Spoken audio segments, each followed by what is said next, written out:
नहीं ले। अभी अभी हम ही यहाँ पर बालोद से कहते थे कि बालोद में पूरे सावन का 1 महीना कथा होगी। अगर हम कह दें तो ये तुम जितना बैठा हो ना, उसमें से आधे से आधे सब खसक लेते कि महाराज इतना लंबा ज्ञान नहीं चाहिए हमें, तो वो 5 दिन का 7 दिन का दे दो दादा, बहुत होता है। तो ज्यादा अगर देवे तो कौन लेवे, आधा अधूरा में चले जावे। तो यहां तो शिव पुराण कह रही है, भोजन ज्यादा दोगे आधा छूट जाएगा, प्यार ज्यादा दोगे आधा छूट जाएगा, ज्ञान ज्यादा दोगे आधा छूट जाएगा। और ब्राह्मण ने अपनी बेटी सोमनी को समझाया, सोमनी सुन बेटा ऐसा है। बेटी को समझाया तो बेटी के दिमाग में कहाँ आया, और बेटी अपने पिता का घर छोड़कर भाग गई, एक जंगल में चली गई। जंगल में उसको लगा कि अब ये गलत आ गई, मैं अच्छा पिता के घर रह रही थी, अपने बाबुल के घर रह रही थी, पर जंगल में मैं आ गई। और जंगल में पहुंचने के बाद सोमनी का मन नहीं लग रहा, अब करूं तो करूं क्या। विचार करा क्या करा जाए। मां घूम रही थी, अब मेरी सुंदरता किस काम की इस जंगल में, मेरी इतनी सुंदर युवान अवस्था किस काम की इस जंगल में। अपने विचारों को मनन चिंतन कर रही थी, तभी एक जंगल में रहने वाला एक व्यक्ति जो मांस का आहार करे, मदिरा का आहार करे, और जो गलत विचार में, गलत विचारों में पड़ा रहे, ऐसे गलत व्यक्ति ने उस सोमनी को देख लिया। सोमनी को देखा और देखकर उसने देखा कि बड़ी सुंदर है, तो बड़ी आकर्षणता है इसके अंदर, बड़ी सुंदर है ये। सोमनी को बुलाया उसने। सोमनी जाने को तैयार नहीं, क्योंकि दिखने का अच्छा नहीं था, बुरा लग रहा था, बड़ा भयंकर था, डरावना था। सोमनी उससे भागी और पकड़ कर लेकर आया, अपने भवन में रखा। सोमनी भूख से बिलक रही थी, उसने भोजन दे दिया। उसने किया, थोड़े थोड़े समय के बाद उन दोनों का स्नेह बढ़ा, दोनों ने प्रेमवश आनंद में विवाह कर लिया। अब सोमनी भी उसके जैसी हो गई, जैसे वो मांस का आहार करता है, सोमनी ब्राह्मण की बेटी होकर भी मांस का आहार कर रही है। जैसे वो मदिरा का पान करता है, सोमनी मदिरा का पान कर रही है। वो जैसे जैसे वो गलत विचारों में पड़ा हुआ था, सोमनी वैसे वैसे विचारों में पड़ती चली गई। समय बीता बीता बीता बीता 1.5 वर्ष हो गए, 2 वर्ष हो गए। एक दिन पत्नी सोमनी भी मदिरा का नशा कर कर धुत थी, और पति भी मदिरा के नशे में कहीं चले गया था। ये ढूंढने के लिए गई, पर पति मिला नहीं, उसको मिला नहीं। क्या करा जाए, क्या करूं, पति नहीं मिल रहा, नशे में धुत वापिस आ गई। रात्रि का समय था, प्रकाश नहीं था, जंगल ही जंगल था। इसके दो जगह पर इसने स्थान बनाकर रखा था। एक स्थान पर गाय को बांध कर रखती थी दूध के लिए, और दूसरा स्थान था जहां बकरी और भेड़ को बांध कर रखती थी आहार के लिए। ध्यान नहीं रहा, रात को लगी भूख, और ये इसको जाना था बकरी और भेड़ बंद थी उस स्थान पर पहुंच गई। ये गाय के स्थान पर गौशाला में, इसको ध्यान नहीं, हाथ में खड़क थी, भूख लग रही थी, तलवार लेकर पहुंच गई।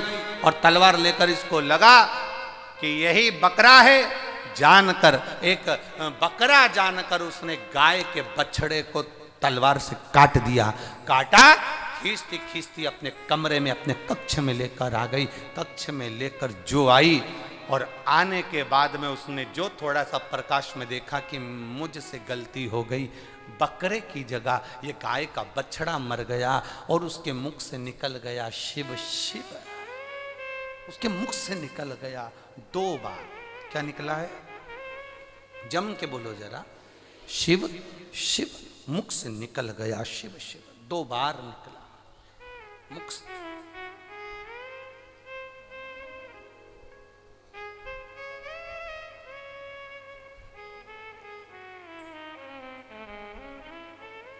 पर नशे में है, शुद्ध नहीं है। 2 बार मुख से शिव शिव निकल गया, नशे में, शुद्ध नहीं, शुद्धता नहीं है उसको बिल्कुल भी। बछड़े का ही मांस खा गई। समय बीता, 15 दिन निकले और 15 दिन निकलने के बाद ये ढूंढने के लिए अपने पति को गई और मालूम पड़ा शरीर में एक रोग हो गया। वो रोग के कारण बस तड़प तड़प कर अपने प्राणों को त्याग दी। और प्राणों को त्यागी तो मरने के बाद एक चंडाल के घर में जन्म ले ली। चंडाल के घर में जन्म ली। जन्म लेने के बाद ये जैसे ही जन्म ली, इसकी आंख की रोशनी चली गई, अंधी हो गई है। शरीर में एक रोग हो गया जिसके कारण ये कोड़ी हो गई। कोड़ी तो हुई, अंधी तो हुई, साथ में जिस माता पिता ने जन्म दिया था वो माँ बाप भी मर गए। अकेली घर में पड़ी हुई है, अकेली।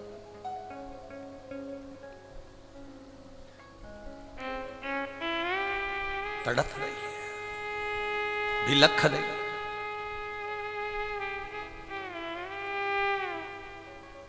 अब जरा विचार करिए, गाय का बछड़ा गाड़ी की टक्कर से भी अगर मर जाता है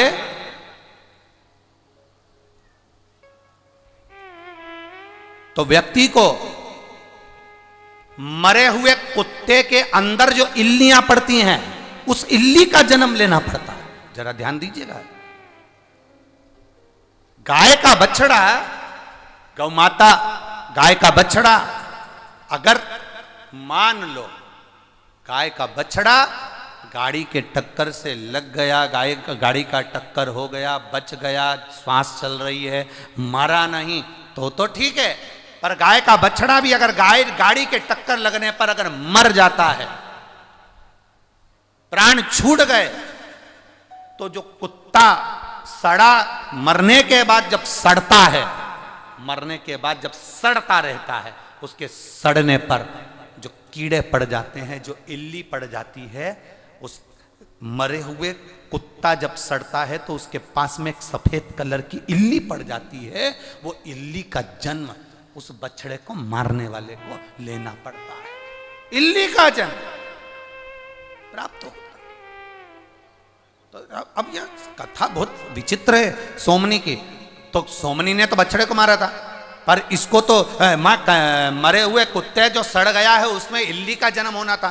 फिर ये 94 लाख नरकों का जो व्याख्यान वर्णन करा है गरुड़ पुराण के अंतर्गत, तो इसको तो इल्ली का जन्म लेना था। फिर ये वापिस चंडाल के घर में बच्ची बनकर जन्म ली, फिर चंडाल के घर में बेटी बनकर जन्म ले ली, फिर चंडाल के घर में इसका जन्म हो गया। तो आश्चर्य की बात तो यह है कि इसको मनुष्य देह वापिस कैसे मिल गया। उसका कारण केवल एक था, इसने 2 बार मुख से क्या बोला था, शिव शिव कहा था, इसलिए इसका वो सड़े हुए कुत्ते की इल्ली नहीं बनी, ये मरने के बाद वापिस मनुष्य की देह प्राप्त हो गई, वापिस मानव का शरीर मिला। पर मानव का शरीर भले मिल गया, पर शरीर अच्छा कहां मिला।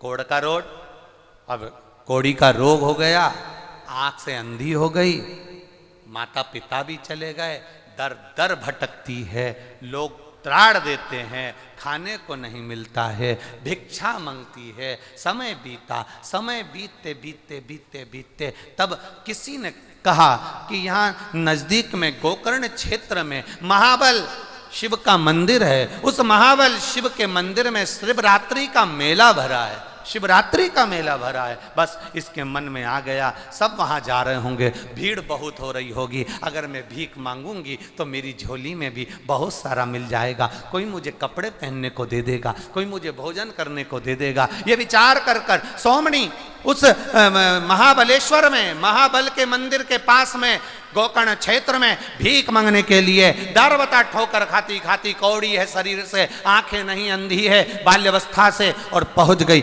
महाबल के मंदिर में। अब वहां इसके शरीर में इतनी गंध आ रही थी, इतनी कौड़ की गंध आ रही थी कि कोई इसके पास में नहीं आ रहा था, कोई इसके पास नहीं गया। इसीलिए शास्त्र कहता है महाराज, मत बुरे कर्म कर बंदे वरना पछताएगा, भगवान की आंखों से तू बच नहीं पाएगा, तू बच नहीं पाएगा। अरे ओ अज्ञानी मत कर नादानी, अरे ओ अज्ञानी मत कर नादानी।